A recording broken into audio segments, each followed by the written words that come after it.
जय श्री कृष्णा। राधे राधे दोस्तों। गरुड़ पुराण में बताया गया है कि मरने के पश्चात आत्मा के साथ होने वाले व्यवहार के बारे में। उसके अनुसार जब आत्मा शरीर छोड़ती है तो उसे यमदूत लेने आते हैं। मनुष्य अपने जीवन में जो कर्म करता है यमदूत उसको उसके अनुसार अपने साथ ले जाते हैं। अगर मरने वाला व्यक्ति सज्जन है, पुण्यात्मा है, तो उसके प्राण निकलने में कोई पीड़ा नहीं होती है।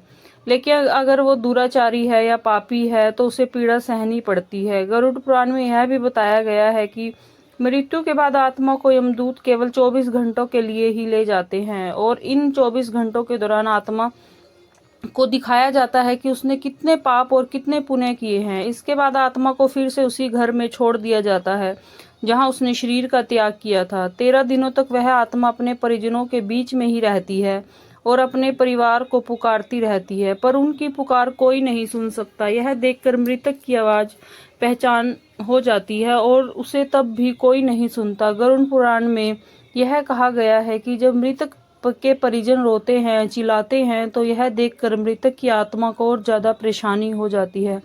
इसके बाद 13 दिन के उत्तर कार्यों तक वह वहीं पर रहता है। 13 दिन बाद वह फिर यमलोक की यात्रा करता है।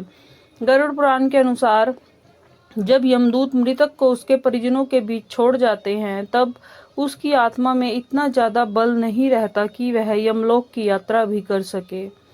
10 दिन तक जो परिजनों के द्वारा पिंड दान किया जाता है उसे मृतक के अंगों का निर्माण होता है।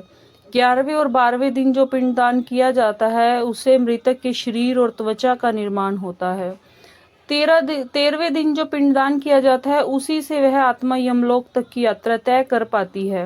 अर्थात मृत्यु से लेकर 13 दिन तक जो भी परिजनों के द्वारा पिंडदान किए जाते हैं उसी से ही आत्मा यमलोक तक का जाने का रास्ता तय कर पाती है।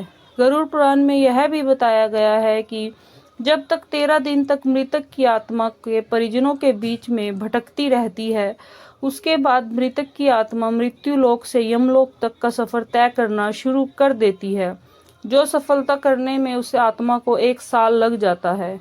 वही गरुड़ पुराण में बताया गया है कि 1 साल तक किया हुआ पिंडदान मृतक के लिए भोजन के समान होता है। यह भी बताया गया है कि जो लोग मृतक के लिए 13 दिनों में कोई भी पिंडदान नहीं करते उसके बाद यमदूत उस मृतक आत्मा को खींचते हुए यमलोक तक ले जाते हैं। और यह भी बताया गया है कि 13वीं के दिन अगर मृतक आत्मा के क्रिया भोज पर अगर कोई कर्ज लेकर क्रिया भोज करे तब भी मृतक की आत्मा को शांति नहीं मिलती। और गरुड़ पुराण में यह भी बताया गया है कि अगर कोई व्यक्ति अपने अच्छे और पुण्य कर्म करता है जीवन में तो उसे यमदूत 13 दिन के बाद अपने साथ मृत्यु लोक से यमलोक में बिना किसी परेशानी के अपने साथ ले जाते हैं।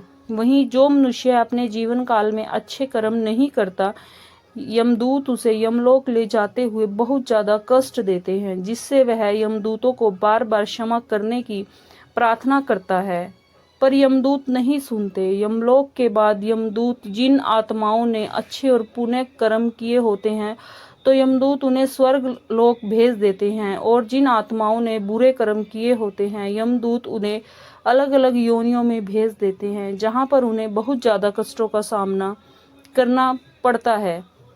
पुराणों के अनुसार जब भी कोई मनुष्य मरता है और आत्मा शरीर को त्याग करती यात्रा परम करती है तो इस दौरान उसे 3 प्रकार के मार्ग मिलते हैं।